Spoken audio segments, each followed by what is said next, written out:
Audio Jungle.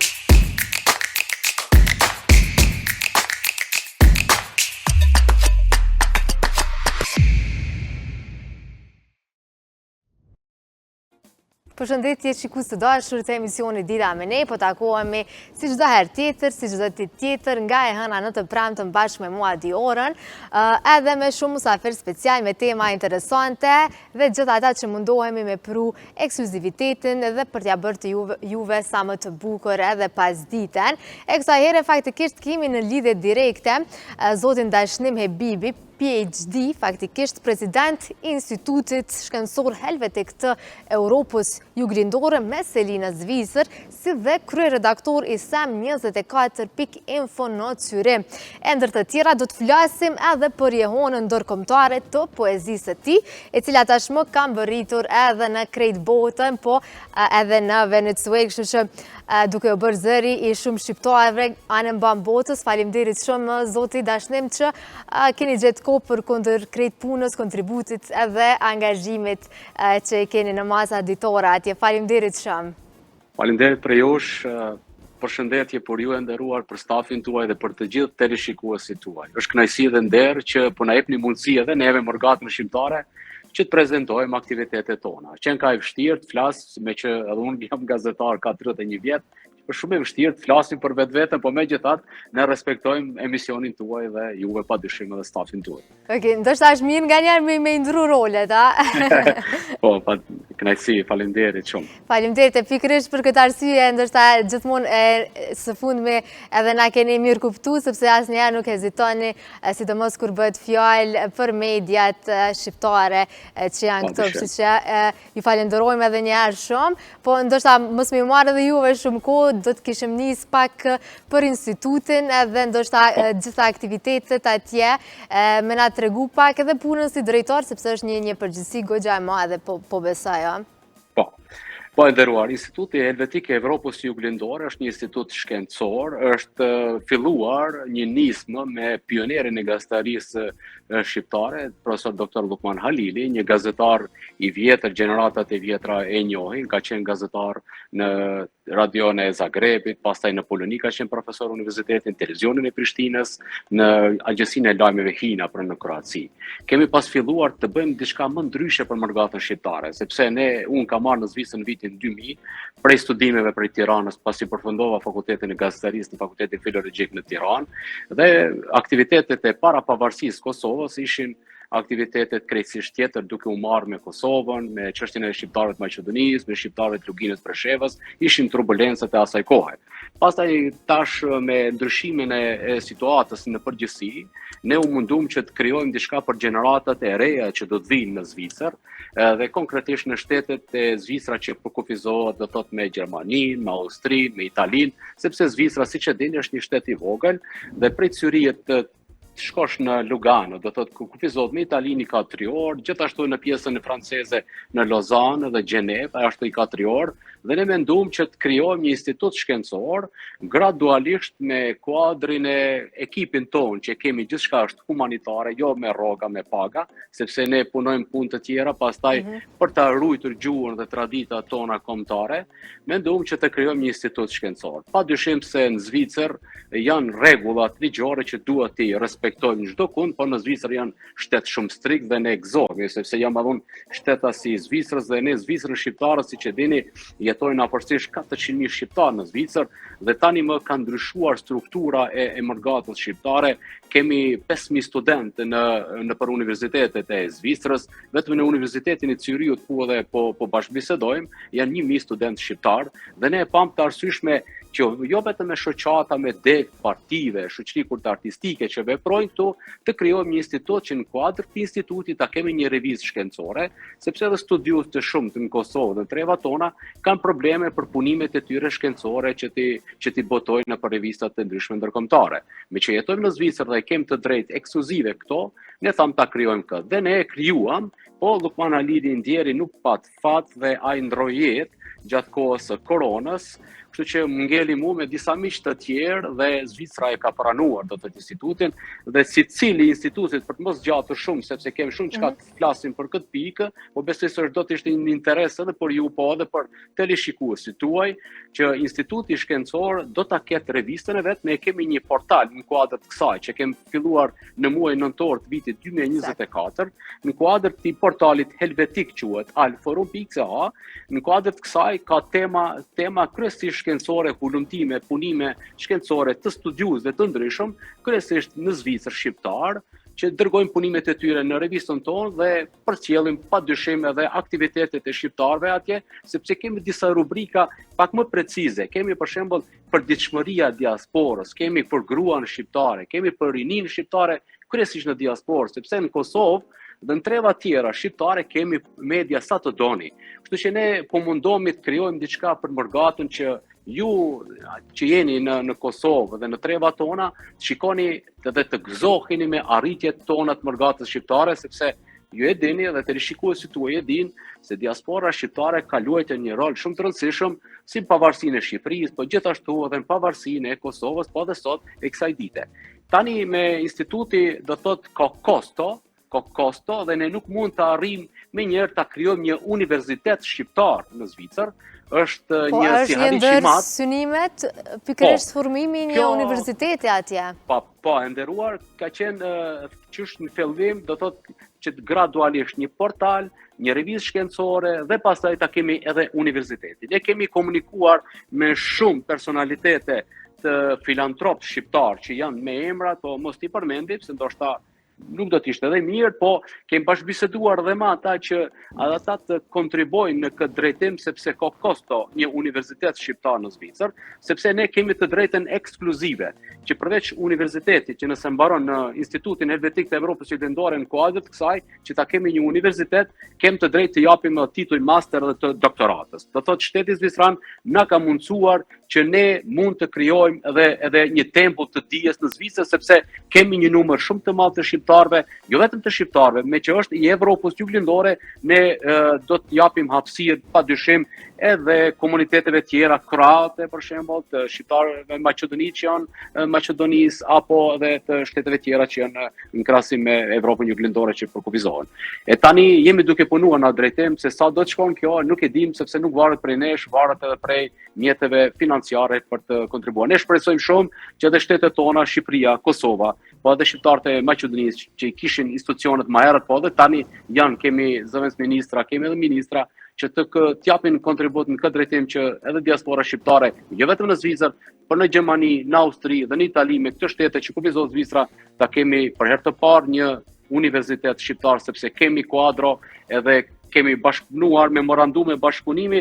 Para një muaji kishim një memorandum bashkëpunimi me Universitetin Haxhi Zeka në Prishtinë, në Pej, pastaj edhe një marrëveshje me Universitetin Kadri Zeka në Gjilan.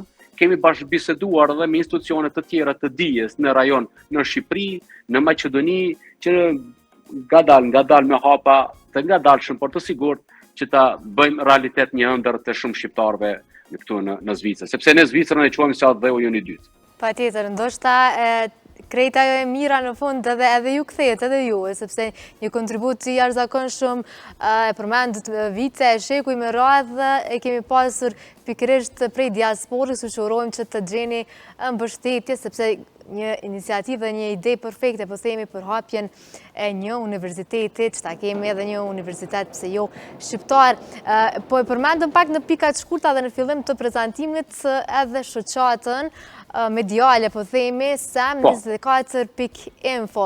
Ndoshta pak në pikat shkurta mundini me atë tregu për aktivitetet dhe nga erdhi krejt ideja që pikërisht të keni edhe atje një medium të tillë, po themi. Faleminderit shumë dhe në emër të editorit dhe të stafit ton, është kënaqësi edhe nder që të kemi edhe bashkëpunime edhe me ju, pse jo, sepse ne njohim komunitetin këndej, edhe besoni se ne jemi të hapur për bashkëpunim, sidomos me personalitete të tilla, kështu që faleminderit shumë. Shpresojmë që do të ndodhë, pse jo. Me shumë kënaqësi, ne kemi tema kryesisht qëllimi do thotë i krijimit të kësaj qendrës mediale shqiptare, SEM24, do thotë SAM shkruhet .info, është sfis Albania Media, do të thonë qendra mediale shqiptare në Zvicër, në kuadër të kësaj që kem promovu me 24 mars. Pse me 24 mars, me fillimin e bombardimeve të NATO-s, kthesa e madhe e Kosovës, në atë ditë patëm një koktejl modest që patëm personalitete përfaqësues të ambasadës së Shqipërisë, të Kosovës dhe të Maqedonisë së Veriut, ishte edhe ambasadori Recep Demiri, pastaj shefi i misionit konsullor të Republikës Kosovës, zoti Figan Berisha dhe sekretari i parë i ambasadës së Shqipërisë në Bern, zoti Valon Gashi. Disa personalitete shkencëtar në mesin e të gjithëve musafirme, kryetar shoqatash, veprimtar të zellshëm, njerëz të kulturës, ishin edhe 7 shkencëtar shqiptar që krenohet Zvicra me këta personalitete.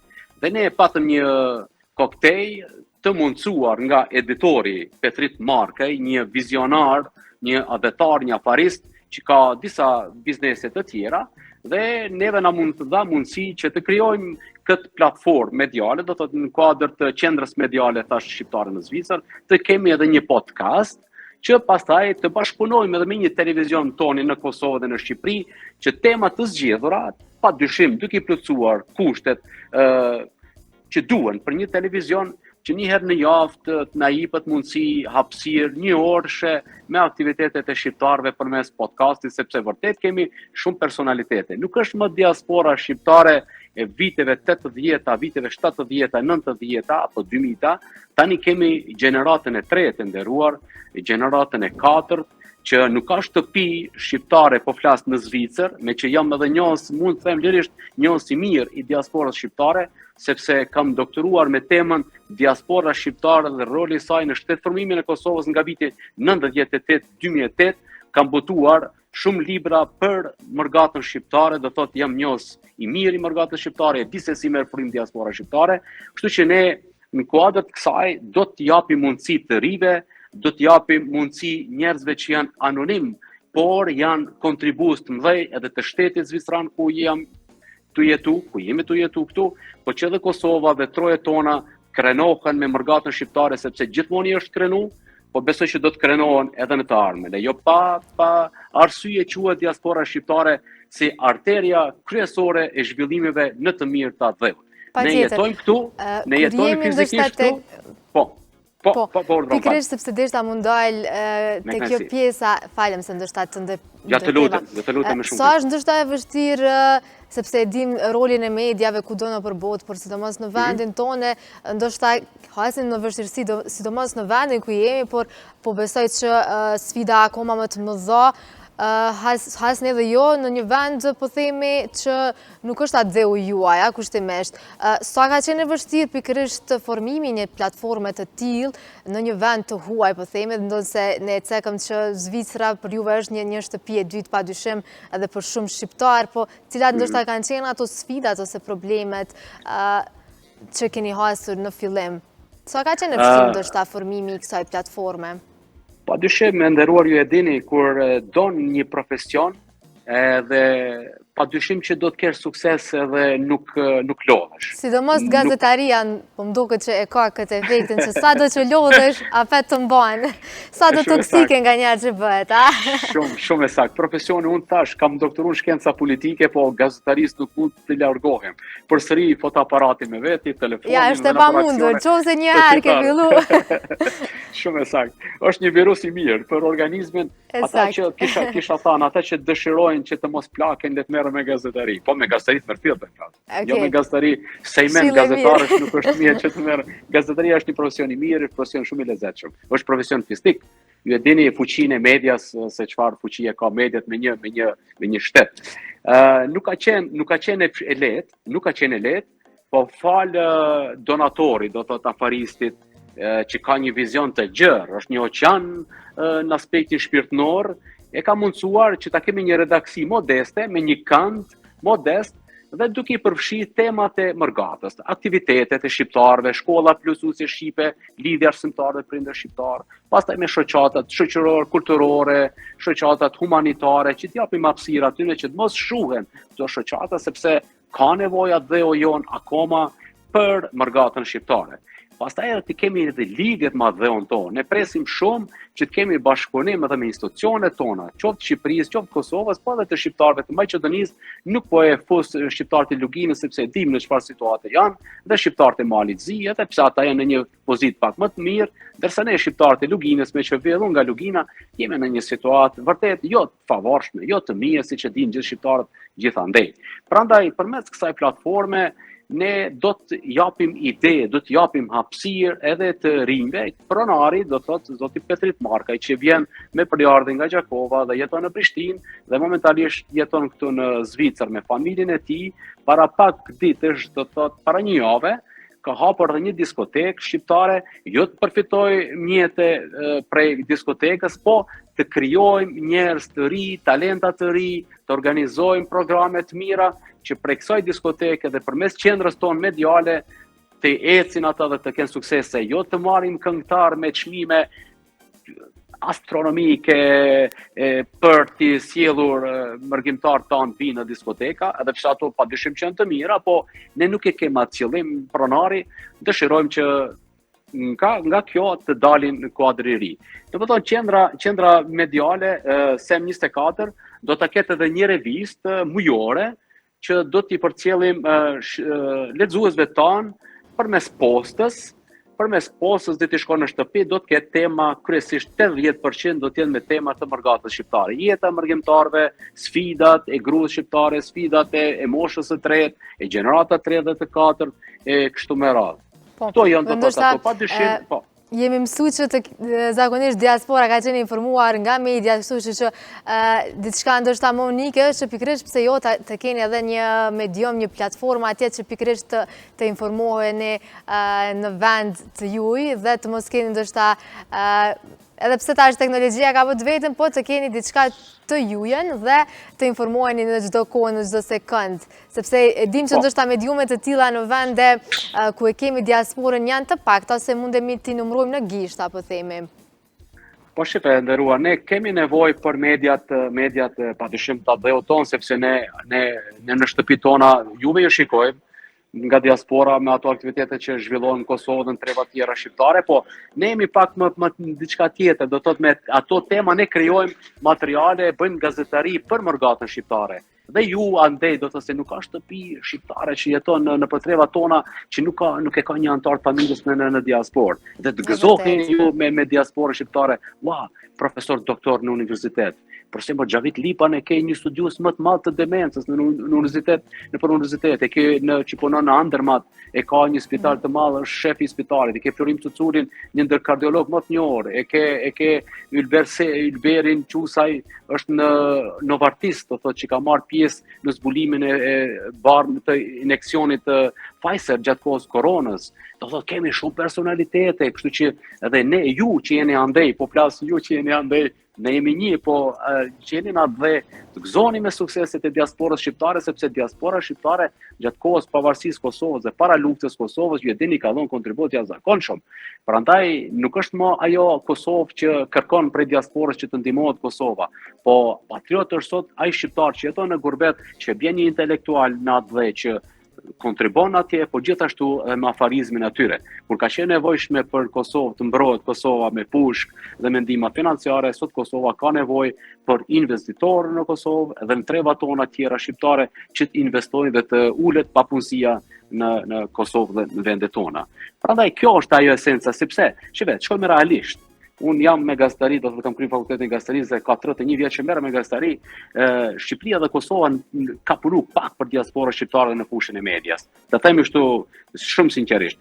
Pse na mos ta kemi një ndoshta ky hezitim nga ana? Nuk e di, nuk mund sepse duhet bëhet një ulëmtim, nuk mund të flas sepse fjala publike ka peshë, por televizionet tona, ju jeni televizion privat, po televizioni publik duhet ta ketë në çdo qytet, në kryeqendrat e shqiptarëve, siç dihet Syria është një kryeqendër sepse prej Syrisë ju e dini prej Zvicrës kanë ardhur shumë patriotë atje që sot i kemi. Pastaj prej Brukselit, prej Washingtonit. Do të ishte mirë që të ketë një redaksi.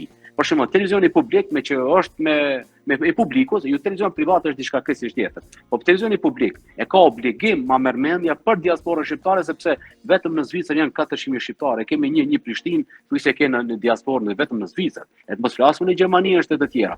A dini sa aktivitetet organizohen për gatët shqiptare? Me datë 5 e nderuar në Zyri organizohet kuvendi i lidhjes arsimtarëve dhe prindërve shqiptar, do thotë që këta mësues punojnë në mënyrë vullnetare për të ruajtur gjuhën dhe traditën tonë kombëtare. Pse mos jepet një minutë një kronik për shembull për atë ngjarje, pastaj për shoqëri kulturartistike me programet e tyre të larmishme. Ne kemi nevojë, ne jemi të etur që të frymëzojmë gjenerat të reja. Ta ketë një redaksi për shembull radio televizioni publik në Zyrich, një redaksi në Bruksel, po flas në këto qendra dhe pastaj të kemi aktivitete një minutazh special. Televizioni shqiptar e ka kanalin 3, radio televizioni shqiptar 3. Është një emision shumë i mirë, Ura quhet, është një gazetari Begzat @se pa temën. Është një gazetar jashtëzakonshëm, një gazetar shumë i mirë dhe ai i ka dhënë mundësi diasporës shqiptare, do thotë çdo natë ka emisione me mërgatën shqiptare. Besoni, është gjëna vërtet është merr nëse diaspora shqiptare anashkalohet prej medjave, sepse dihet se çfarë fuqie ka. Që t'jemi më të lidhur, e kam fjalën për gjeneratën e 3 dhe 4. Për mua nuk është problem, se unë jam i lidhur sepse unë jetoj këtu, po shpirtin e kam atje. E shumica të tjerëve janë. Ne gjithmonë mundohemi të qoftë prej lidhjeve direkte që t'ju interferojmë ndoshta kudo që jeni nëpër botë, kështu që gjithmonë mundohemi që t'ju kemi qoftë me lidhje direkte në pamundësi që t'ju kemi këtu në studio, po kurdo që vene, shpresojmë që gjeni pa kohë edhe t'ju kemi përsëri në studio. Derisa mund dalë pikërisht edhe njëri prej sukseseve të fundit të juaja, ndonë se sukseset nuk ndalen asnjëherë të punës juaj, është pikërisht poezia juaj që ka arrit deri në Venezuelë. A e keni pritë ndoshta këtë sukses dhe si erdhi deri tek ky rrugtimi i përgjedhjes, po themi?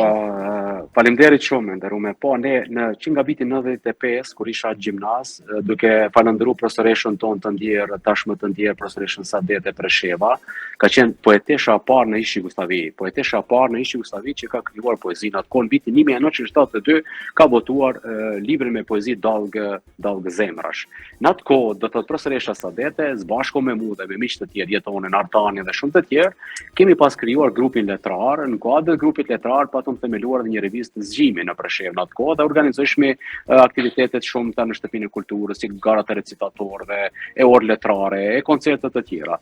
Dhe prej asaj kohe unë si gjimnazist krijoisha libra poezi dhe profesoresha me ndihmën e saj dhe të disa miqve të tjerë shkrimtar të asaj kohe që ishin në rilindje dhe Jehona që ishin në Kosovë, si Hasan Hasani për shembull që ka bërë leksikonin e shkrimtarëve shqiptar, Yunus Betahaj, Alidem Jasiqi e shumë të tjerë të kohës, po flas, të meritave, edhe unë më tha ti grumbulloj poezitë e mia të bëj në redaktur. Dhe prej asaj kohe fillova me librin e parë në vitin 95 dhe deri më tash kam 23 libra të botuar, prej tyre kam disa me poezi, kryesisht me motiv patriotik, padyshim edhe të dashurisme që ishim kohën e gjimnazit atë kohë. Tash të ndalem te kjo pyetje juaj, duke falendëruar mikeshën time nga Shqipëria që jeton në Itali, Angela Costa, është një publiciste dhe një poete shumë e njohur. Aja ka marrë disa poezi të mia dhe i ka dërguar në për disa revista ndërkombëtare, në mesin e tyre edhe në Spanjë, pastaj edhe në Pakistan, nuk e di në për shumë shtete të tjera, po kjo e fundit ishte në Venezuelë. Ju e dini se Venezuela është në Amerikën Latine, ka 32 milion banor përafërsisht. Poezitë e mia janë botuar tash në një revistë Humanity Magazine Global quhet. 2 poezitë e mia, po çka është më e rëndësishmja nuk është fjala pse dashnimi po ekspozohet në para ato revista, sepse un kam libër të botuar me poezi në gjuhën gjermane, pasi kam në gjuhën angleze, kam 2 libra në gjuhën angleze me poezi, po edhe në gjuhën gjermane. Këto në gjuhën spanjolle, në gjuhën franceze dhe italiane, është sukses i madh sepse fjala e Luginës Preshevës, sepse Lugina Preshevës është në një situatë të tmerri, në një situatë ku shkinen të drejtat, ku fshihen adresat, ku çdo ditë ju e dini Serbia atë fatë ka pas Kosova tani ka Lugina Preshevës, është rrethuar me forca militare, paramilitare, ushtarake, gjithë rrethina e Luginës Preshevës. Un kam krijuar disa poezi patriotike për atë vend. dhe kjo i ka pranu, do thotë zonja Angela i ka pëlqyer ato, i ka përkthyr në gjuhën angleze vet, dhe mi ka dërguar në revista të ndryshme për të sensibilizuar për çështjen e luginës Preshevës. Kjo është një arritje shumë e madhe, jo mu e ime personale, por që lugina Preshevës të dëgjohet me padrejësitë që bëjnë shteti i Miloševićit, faktikisht edhe Vučić është pioni i Miloševićit, një kryekriminali që vdiq me turp, siç e dini në Hag. Po, burojmë që krahas shteteve të huaja, një mbështetje ta keni edhe nga institucionet e vendit edhe të shtetit që pikërisht lugina Preshevës mos mbetet, mos i takon ky fat që po i takon sot dhe ata njerëz që jetojnë aty të kenë të gëzojnë të drejtat e tyre, njësoj qysh i gëzojmë ne sot. Po, faleminderit. Edhe diçka dashta për teleshikues situese shumë e rëndësishme. Në kuadër të Institutit Helvetik kemi një projekt që kemi krijuar me pas një konferencë shkencore, për pas një punimi tim shkencor dhe disa ulëmtimeve empirike, se merrem me ulëmtime empirike, sepse para pak ditësh isha në Kroaci në Zagreb dhe kemi promovuar 2 libra, një librat e parë që i kushton gruas shqiptare në diasporë, gruaja shqiptare frymëzim për gjeneratët që do të vinë, është me 186 intervista prej Greqisë, Italisë, Kanadës, Zvicrës, Gjermani, Austri, Belgjik, gjithandaj. A mundemi me pas edhe ne madje këto libra, do të jenë të disponueshëm apo jo? Po. Ose për këtë që dëshiron me i pas dhe me i lexu. Ato i kam botuar në Kosovë, është libri i parë, do të 2 pjesë. Ne mendojmë që pjesën e 3 dhe të 4 të vazhdojmë. Është një libra që i kushton gruas shqiptare në diasporë, konkretisht në diasporë, prej nënave tona, gjysheve tona, të arsimuara dhe deri tek vajzat tona, do të thotë që motrat tona që kanë ardhur që po studiojnë dhe janë frymëzim për gjeneratët që do të vinë, që të jenë në një libër. Pastaj kam krijuar edhe një libër tjetër që është shumë e rëndësishëm, nuk po flas për veten time, por për përgatën shqiptare, për kontributin e diasporës shqiptare, quhet libri Adheu Portativ, që ka botuar shqiptar të Rijekës me buxhetin e Kroacisë mike, Kroacisë, shtetit mik Kroacisë, sepse Kroacia mi ka botuar disa libra, vështrim presidencial, gjithashtu librat, pastaj kam edhe një libër diaspora shqiptare në Udhkryq me tema hulumtime për mërgatën shqiptare, si ku do të vijnë gjeneratat 3 dhe 4. Dhimbje kam për gjeneratën e 3 dhe 4 dhe në kuadër të institutit duhet të krijojmë një muze të diasporës shqiptare në Prishtinë, muzeun kam kërku prej Ministrisë Jashtme të Kosovës, i kam dërguar letër, por nuk kemi marrë para zgjedhjeve, nuk kemi marrë asnjë email se çfarë do të bëhet në kuadër të kësaj. Tash pas zgjedhjeve po besoj zoti Dashnem që do të keni përgjigje. Se para zgjedhjeve është rutinë i rituali tyre që mos të ketë përgjigje. Kështu që pas zgjedhjeve besoj që do të merrni një përgjigje.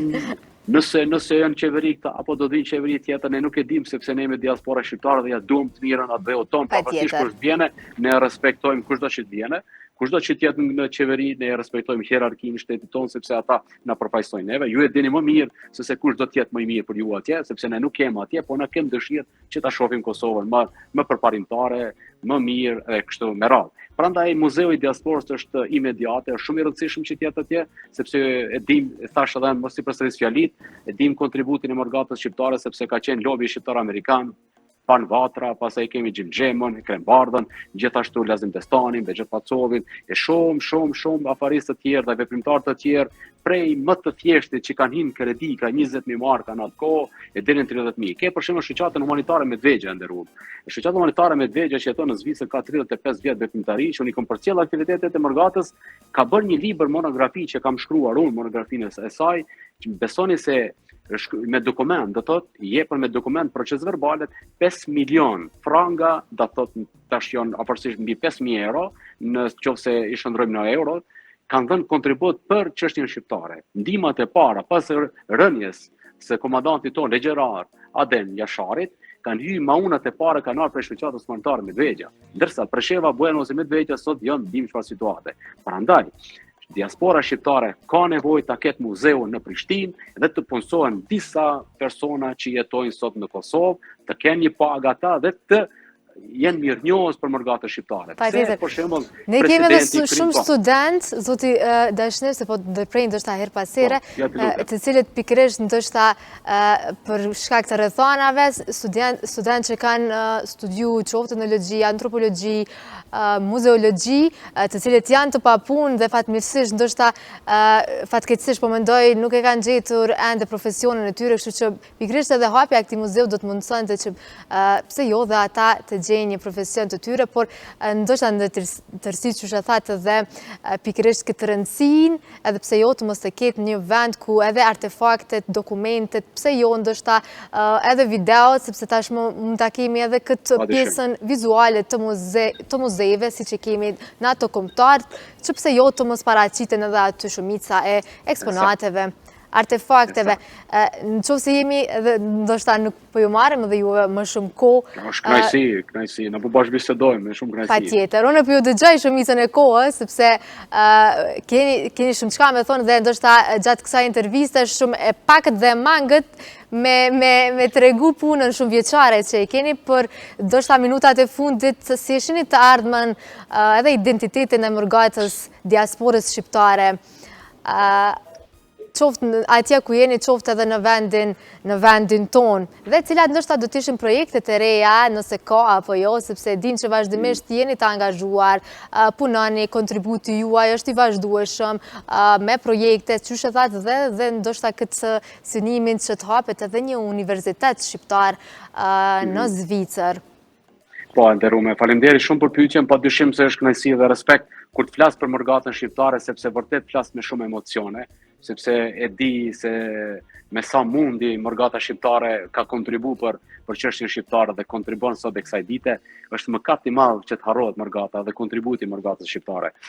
Nderuar, para pak ditësh ta jep edhe një lajm senzacion, para pak ditësh do thot me rastin 90 vjetorit të rënies të vdekjes së Aleksandër Mujsiut, një drejtor me famë botërore ndërkombëtare, besoj se keni dëgjuar dhe keni lexuar padyshim, kemi marrë leje prej qytetit të Morkotes, do thotë është pjesën e Luganës, pjesa italiane, na kanë mundësuar që ta kemi një përmendore dhe sheshin e Aleksandër Mujsiut. Është një dhuratë shumë e madhe. Kem punu përmendoren, po tani duhen mjete.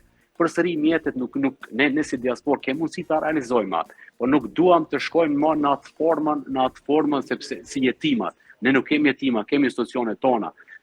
Ne si diasporë, si mërgjimtarë, ne jemi ata që do të lobojmë, sepse kanë lobuar dhe më herë, kur ishte Kosova shtet, shqiptarët e tonë, mërgjimtarët e tonë kanë lobuar, si në Zvicër, në Gjermani, në Amerikë, në gjithandej. Prandaj ta kemi Aleksandër Mujsiun që është punuar sheshi dhe do të jetë përmendore Aleksandër Mujsiu në Morkote. Në fshatin më të mirë të Zvicrës është një paradis, është një parajs e jashtëzakonshme me pa ku po shon Aleksandër Mujsiu, do të jetë edhe përmendore Aleksandër Mujsiu në Morkote së shpejti, është realizuar projekti dhe vetëm ka mbetën leja është marrë nga shteti zvicran, ka mbetën vetëm të vendosen.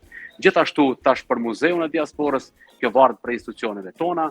Gjithashtu kemi në plan pas një konferencë shkencore prej rrjetet e biznesmenëve shqiptar në Zvicër. Në atë kohë ishte Florim Huseini kryetar, tani është Visa Robelli kryetar aktual. Janë disa biznesmenë të bashkuar në Zvicër, sepse tani shqiptarët po dinë të organizohemi, mirë po ne vetëm kërkojmë një përkrahje për institucioneve tona, qoftë Shqipërisë apo Kosovës. Jo vetëm kur të kemi nevojë të kenë nevojë për mërgatën shqiptare të marrin votën, por ata duhet të jenë sa më afër me mërgjimtarët tanë që të japin hapësirë të kontribuojnë. Prandaj, edhe në kuadër të kësaj ta kemi edhe bankën shqiptare në Zvicër, sepse kemi bankierë sa të duash, çdo ditë dalin studiues dhe shkojnë studime, që ta kemi edhe bankën shqiptare siç kanë shumë italianë dhe shumë tjerë, sepse pas italianëve ne shqiptarët, si pasentit statistikor të shtetit zvicran që ka bërë, gjuha shqipe është pas gjuhës angleze. Gjuhën angleze e flasin në Zvicranë dhe Gjermanët dhe popujt tjerë që jetojnë edhe italianë. Që këtu, mirë po gjuha shqipe do të thotë është gjuhë shumë e fortë, flitet gjithandej. Kështu që ne jemi duke punuar në këtë drejtim dhe besoj shumë që institucionet tona të ardhshme që do të vinë tani, do të mendojnë pak më shumë që ta kenë një person adekuat, një ministër të diasporës, po konkretisht do të ishte mirë që ta ketë Ministrinë e Diasporës për diasporës, sepse diaspora shqiptare ka dhënë, jep dhe do të jep pa një farë interesi. Gjithçka që punojnë shoqatat humanitare këtu, si lidhja arsimtarë dhe prindër shqiptar, shoqëri kurte artistike, kryetar shoqatash, besoni se gjithçka japin nga vetja duke ai hekur edhe kafshatën e bukës të fëmijëve tyre. Vetëm që gjuha shqipe të ruhet dhe të mos harrohet, sepse nëse harrohet atëherë ne kemi humb me gjithçka. Prandaj po mundohemi të krijojmë edhe monografi, jetë shkrim të disa personaliteteve, sepse ata nuk do të kthehen. Nëse vdesim, nuk do të kthehen, kështu që jetë frymëzim për gjeneratat që do të vinë, sidomos gjeneratës 3 dhe 4. Unë i frigohem shumë gjeneratës 3 dhe gjeneratës 4 se është vështirë, sepse ata jetojnë në Zvicër, flasin shqipen deri diku mund të them jo mirë. Kjo është realitet, duke u nisur nga vetja prej familjes e tjerë shoqërisë që i shohim. Prandaj duhet institucionet tona të japin kontribut që sidomos lidhjen e arsimtarëve prindve shqiptar ta institucionalizojmë me shtetin zvicran. Është fakti i madh që kemi Zvicrën mike, po flasim në këtë rast në Zvicrën mike, që të institucionalizohet gjuha shqipe në plan programin e shtetit zvicran, që në kuadër të planit zvicran ne si mërgjimtar të gjejmë module që mësuesit të punojnë si duhet dhe ta kemi si lëndë të zgjedhur në shkollën e Zvicrës, sepse Zvicra këtë na mundson, që fëmijët tonë ta kenë sigurt shqipen. Kjo është baza, nëse humbim gjuhën, kemi humbur me gjithçka. Po, zoti Dashnim, po të falenderoj shumë për kohën edhe minutat që ndajte për na treguar pak nga përvoja dhe kontributi juaj. Po ju falenderoj shumë edhe një herë dhe po shpresoj që gjitha këto thirrje të merren parasysh edhe ju falenderoj edhe një herë po gjej rastin juve, sepse e dim që në këtë rast e përfaqësoni ndoshta gjithë diasporën në Zvicër, sepse përmendet që shumë prej neve kemi të paktën një familjar që jeton atje, kështu që po ju falenderoj edhe juve të i masë shumë për kontributin e jashtëzakonshëm, edhe për shpresoj që kur do që vini në Kosovë të gjeni pak kohë dhe pse jo të bëni disa edhe prej librave, po edhe pse jo të ndani disa, po themi, dromca nga eksperienca juaj. Faleminderit edhe një herë shumë. Falenderoj edhe ty shumë për mirësjelljen tuaj, nderuar që shihet që e don gazetarinë, sepse nuk njihemi. Falenderoj pafundësisht, vërtet pafundësisht dhe të përgëzoj, sepse shumë faleminderit. Ky ka një motiv shtesë, nuk na thonë shpesh këto fjalë neve. Jo, ta them në zemër, sepse unë me gazetari ka 31 vjet që merrem me gazetari televizive, gazetari të shkruar dhe të përgëzoj. Unë vetëm deshta ta them sepse të mos më keq kuptohemi. Unë nuk përfaqësoj diasporën shqiptare, po përfaqësoj mediumin ku punoj, të dy mediumet, pastaj Institutin Helvetik të Evropës Juglindore, gjithashtu jam edhe kryetari i shoqatës humanitare Lugina për shembull, kam mirënjohje të shumta nga shumë diaspora shqiptare. Patjetër, po e thash në mënyrë simbolike, a? Prandaj po thash mos e din që jeni modest kështu në këtë rast, por e thash në mënyrë simbolike, a? E kuptova, po për na përfaqësoni denjësisht, a? Po, me gjithë zemër, sinqerisht ta them, me gjithë zemër deri në momentet e fundit të jetës do të jap kontribut shumë, se në Kosovë kem sa të duash në trevat tona, ndërsa në diasporë nuk e shikojmë orën, a është ora 5, a është ora 4, a është ora 1, edhe është fat i madh që kur më parë kemi institucionet tona prej ambasadës së Shqipërisë, të ambasadës Kosovës dhe të ambasadës së Maqedonisë, që të tre zbashku janë thuajse në çdo manifestim të shqiptarëve prej ditës hënë dhe në ditën e hënë. Prej orës 7 deri në orën 1 natës e 2 natës, duke i frymëzuar shqiptarët në për aktivitete kulturore, sportive dhe humanitare. Respekt për shkëlqësinë e tij ambasadorin Recep Demirit të Republikës Maqedonisë Veriut, për Vigan Berishën, shefin e misionit konsullor, si dhe sekretarin e parë të Republikës së Shqipërisë, zotin Valon Gashi, që janë shumë afër marrëdhëntarëve. Vërtet është kënaqësi kur kemi diplomat kalibrit të tillë. Faleminderit dhe shumë respekt edhe për juve në këtë rast, zoti Dashnim. Uroj që t'jeni mirë edhe që të vini në Kosovë me shëndet të mirë, sado që jeni largë dhe e dim që ndoshta ndjenja juaj atje detare është shumë fish më e shtuar se neve këto që përjetojmë. Faleminderit shumë edhe një herë dhe shumë respekt për juve dhe për krejt diasporën që e kemi dhe që na kanë bë ata që jemi ne sot. Fal juve. Faleminderit edhe një herë dhe çdo të mirë. Respekt e nderuar. Besoj që nuk kam qenë i bezdis shumë dashur. Jo, asnjëherë. Faleminderit shumë. Shëndet me të mira, u pafshim. Çdo të mirë. E shikus të dashur, ishte kjo intervista nga Cyriu, nga Zvicra me doktor shkence profesorin Dashnim Hebibi, me cilët patëm mundësi të bisedojmë gjëre gjatë për diasporën, për mërgatën shqiptare në Zvicër, si dhe kontributin e tyre të jashtëzakonshëm që ata e japin çdo ditë. Patëm mundësi të flasim edhe për poezinë e tij, e cila së fundmi është bërë një sukses, po themi, botëror, ku ka mbërritur edhe në shtete, në vende latine, siç është Venezuela. Faleminderit edhe për juve që ishte deri më tani me neve dhe nga unë Diora, mirëmbëjtje.